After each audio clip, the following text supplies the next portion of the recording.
Hi, welcome to the Home Improvement Podcast, Season 3, Episode 7. No, 6. Excuse sure? me. Don't start the 6-7 thing. I know. Yeah, I know, right? Episode 6. Today I am joined with Matt. Welcome. Thank you. Hello. Hi. Most of you will know Matt as my business partner and our operations director at Lima Kitchens. But on the lead up to Christmas, we had to be all hands on deck, and we're just going to talk about a little bit around what we were doing on that lead up to Christmas. The kind of rush that everyone wants to show off their kitchen for Christmas and have everything kind of as perfect as possible, depending what your perception of perfect is, and how we always find at the end of the year, come December, anyone who's had a little niggle through the year all comes back. That's it. Everybody historically also wants everything in order for Christmas. Yeah, so we've got our order book. We've got the delayed builds that have put extra pressure on us. We've got little remedials where, you know, their kids hit the door with a frying pan or something and that needs replacing. So all of these little things that kind of build up and the challenges we end up kind of encountering. So yeah, tell us a little bit about what you were doing on the kind of weeks leading up to our Christmas closure. So I had to make a call, and that call was that I became also a kitchen fitter for a couple of weeks. The lead up to Christmas. Lead up to kitchen. So it was a bit of a frantic couple of weeks, getting things complete. But yeah, needs must. And it was, really satisfying to get my hands on things for a change. It's been a good lead up to Christmas. Yeah, I would like to highlight it's not the first kitchen that Matt's installed. It's not as if one of our poor clients has been a guinea pig unknowing. But it has been a while. I'd definitely say you were probably a little bit rusty. A little bit rusty. Fortunately, my tools weren't, so it was good. Yeah, so I think what was really interesting about the job that you particularly chose to take on was that it was extra challenging in that it was a handleless kitchen with all of the rails. That's it. Which is a lot more labour intensive, requires a different kind of mindset with some of those products. So it's not all chipboard or timber or MDF that you're working with. There's also aluminium that kind of comes into play there as well, and other things to consider. Some challenges, plus some additional things to consider and cut out for. We had a fuse board in the kitchen, which was a test. And what else? Boiler that was in the wrong place. Despite clear plans, That was a bit of a story. But yes, fortunately, the good fella came back and put it in the right place and almost went through some water pipes. But fortunately, he was cautious and found them, and we found a solution. So the result was excellent. Yeah. So a lot of our kitchens we install ourselves. Sometimes we have builders install them, and we find that their installers can find some surprises between some of the custom products that we have, some of the intricate details, some of the mechanisms. And you've obviously very recently worked with some of these. So what kind of things would you now speak to with a client when they're looking to use some of these products with someone who isn't familiar with our product? Are there any kind of tips that you would highlight or areas that you would highlight for them to kind of consider and make sure the fitter's comfortable with beforehand? I think the biggest and best advice that I can give about installing a kitchen is how little things earlier on have a knock-on effect as you go through the installation. I feel like a bit of a stock record with that one because we talk about this a lot at work in all sorts of elements. But it's a bit like the butterfly effect. You know, a little thing earlier on has a knock-on effect later on. And where this might be apparent is getting those units level getting them in the right position in the first place. This is something we come across all the time when we, or frequently, if we're doing a worktop for someone who's had an external installer fit the units, level corrections being required. Corrections, that's it. And, in some extreme circumstances to an extreme difference. And it's quite perturbing when you think that they were installing a kitchen for someone and getting paid for it. But in general, it's a good practice to sort of get everything in nice and square and as true as you possibly can, and spending that a little bit extra time getting it level so that when you then sort of come further down the line, everything else sort of fits into place more seamlessly. So what are some of those issues that would occur if you don't invest that time in the kind of leveling? What are those knock-on effects? Could you highlight some? So the areas that tend to be affected, the worktop one, as we've already mentioned, so they can accommodate that to a degree. They're used to having to deal with levels because they want it in to a point of trueness that is difficult to comprehend. It's a very, very much a stone sort of thing. It needs to be really level. Stone doesn't flex. Stone, of course, does have a bit of flex in it, but still you don't want your worktop to be flexing. So getting that in nice and true, and the more level the units are, the better that will be. But then also the doors to the units, the drawers, they all have adjustment. And you can correct little problems with them, but they're designed to correct little problems, not big ones. So again, having those units in nice and true, it makes it better for the doors and the drawers, and the end result will be much more satisfying. Some of those adjustments, you say problems, and not necessarily problems within installation either. So a problem could be that you've got a 50 kilo weight drawer runner and you've got a drawer box on there which reduces the weight for the runners, the drawer front, and then you put 40 kilos in there. So that adjustment is also there to make sure that those lines can be adjusted depending on the weight. So sometimes we'll find that if someone's put a lot of Le Creuset, for example, into a drawer, that they just need to be tweaked a little bit so that they're in line with the rest of the kitchen. So you need to be able to leave tolerance for that as well, which I don't think people who aren't used to fitting kitchens appreciate as well. I don't think that the modern drawer boxes are as badly affected perhaps as the older ones. Certainly there is a chance that things will go out of alignment with a lot of weight in them. But it's not. I don't think it's nearly as bad as it used to be with the modern products that we're using and the construction that we're putting together. But that's for us. Not all kitchens are using the same drawer boxes. So potentially if someone is using a product which has been a little bit more budget conscious, these things could still occur. So it is a consideration in the installation. 100%. It's and that's, like you say, that's part of the reason why adjustment is there. So you can correct these things. Yeah. What's been kind of the learning points for you from kind of undertaking an installation after kind of the break in doing this? Having that opportunity to spend some time installing, it's definitely shedded some light on the frustrations that kitchen fitters sometimes experience. And it certainly helps to relate to their point of view a bit. We're there supporting our installers all the time anyway.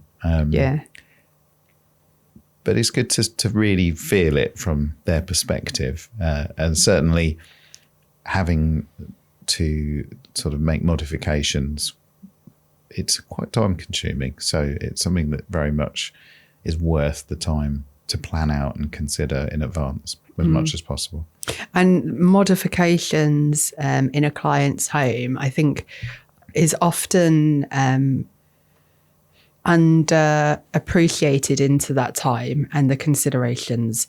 So if there are lots of custom items or lots of quirks within the property, all of these things are going to require a bit more attention and a bit more time. So when perhaps one company is saying, oh no, we're going to get this done within 2 weeks, maybe they're not necessarily considering everything, or maybe there are less things that are specific to your property as opposed to kind of something more standard that they're perhaps building off the walls instead. There's other things to kind of consider with that as well. Mm-hmm. On the lead up to Christmas, I managed to visit site and help out a little bit. And it was quite interesting to see the process and see that drilling a couple of holes in a door doesn't actually take 2 minutes. And people are like, oh, it's a 2-minute job, but it's not literally. And I think sometimes I take that as a literal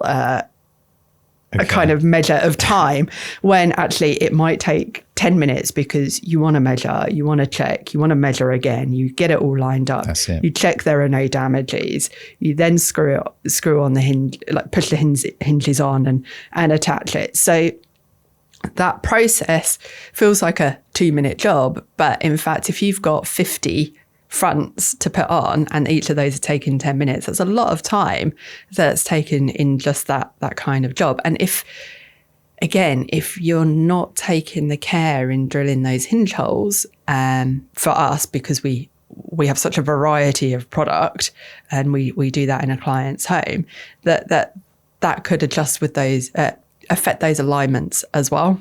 So that was really interesting to see from a designer's kind of point of view as well. And also, I was not fit in a kitchen. I'm not going to claim to be doing that. Don't undersell yourself. But even small things like the quality check-in, the clearing up, being able to inspect things on the level that I was able to, and then pull up some of the things that I saw. It makes a big difference. Just understanding those reasons and understanding those challenges in the moment. I'm the first to admit that I'm not very good at reaching the correct decision quickly. I am definitely someone who needs to sleep on it. But in those scenarios, you have to be able to think logically, pragmatically, calmly, and reach the right answer really on, which again is something that I don't think people really appreciate. And a lot of it comes with experience as well. And it's very easy for it to kind of throw out the window when you have got pressures, when you know you need to go back to replace that dishwasher door that was damaged. You also need to pop to this other place and this other place to finish it off, but you also need to complete the job. So kind of seeing those pressures and demands and the constant messages for updates as well. And that was really eye-opening for me. I think it's all eye-opening, isn't it? And it's all worthwhile to get that experience and to help and to get the rewards of helping. And it's just a new experience in some respects, and or a different one at the very least. So I think someone said to me it sounded a bit like Undercover Boss, except for we weren't undercover. They suggested somewhere I could go buy a beard and prosthetics. Just to make it really feel like undercover. I did wonder about getting the Santa suit out, actually, as we're basically, we're delivering things for Christmas, but I never got into it. More of an elf. Might have been impractical for, for cutting things and stuff, to have extra bits hanging. Beard in the chop saw is definitely a health and safety risk. Absolutely. Can you imagine? Are there, if someone is looking to kind of do a installation themselves, there are areas where it becomes a bit more tricky. Would there be areas that you think people should always look to outsource unless it's something they're experienced in? The worktops are always a more of an outsourced thing. Stone cutting is not an easy task, so I think that's pretty much a given in most of the cases. But there are other work surfaces that people do perhaps take on because they're a bit more viable to work with, but that's still a tough thing to get right. You definitely could do with a bit of experience with various different tools to be able to do a good job on a lot of worktops. whether it's timber or laminate, all these different Acrylic. services. Yeah, there are sort of DIY-ish type of acrylic tops and things, but they're still, not the easiest thing to do. I did the acrylic tops in a couple of my bathrooms. I think I did okay, but it was difficult. It was a difficult thing to get a nice finish on. So I'll give you some credit in that I didn't realise you'd fitted those. So bless there you. we go. So moving on to this year, 2026, we've obviously got some really big projects booked in and kind of undertaken. I think that currently with the way things are looking for us, we're probably set to be doing larger projects at this point in time for the foreseeable future, and maybe a few less. Do you think that you're going to continue trying to get involved and be out and working on installations a bit more, and how kind of seeing some of those challenges firsthand? And how do you think that will change the way you handle things in terms of the operations? I think that I'd be very keen to spend a lot more time on site as we've sort of moved on, and I've kind of almost taken a step back away from that and let other people do it. My current feeling is to get more involved with that and to be a bit more hands-on. How much hands-on will really depend, but to being involved and more actively involved is certainly something that I think is not just appealing to me, but also I think really worthwhile to make sure that things are running the way that we want them to be, frankly. Also, I think the learning opportunities are there. One of the things we encourage people to do, so designers, we often encourage our designers to go out and remove a kitchen. So one of their projects it can be tricky to get them to do this. I mean, a lot of them have fancy nails. So you need to get the timing right. But getting members of our team involved with the installation so that they can see the textbook, they can hear the words, and they can physically kind of see how it goes together. And for more of the team to have that visualization and experience, I think is something that has been refreshed in my mind about these kind of tasks. And I think that over the coming year, it'd be really good to get more of the team kind of involved with that. And I'm not saying that they're going to be the ones removing walls and putting in steels and fitting your kitchen, but being there to witness and observe and see those challenges and be able to talk about them with clients a bit more confidently, with more complete answers, and more of a first-hand experience. I think that really is priceless for clients as well. It's very true for clients as well, but definitely invaluable for the staff to sort of see and be there with it happening in front of them. It's such a great learning curve. Yes, like you say, in the past, they've been out there, they've done rip outs as best as they can. Last summer, we did a lot of rip outs, a lot of floor lifts, and I could tell you my knees and my back are not made for floor lifts. That was a tough period of time doing those works. But again, rewarding to be part and involved with it. And the next stage is to be involved in the bit where it goes back in and finishes off all looking lovely again. Definitely. Well, thank you very much for joining me. Thank you for having me. Again, it's been good to kind of have a chat and learn a little bit more about installation and recap on last year as we head into this year and get refocused. So I hope some of you found that useful. And if you've got any questions relating to that, we're always open. So comment or drop us a message as ever.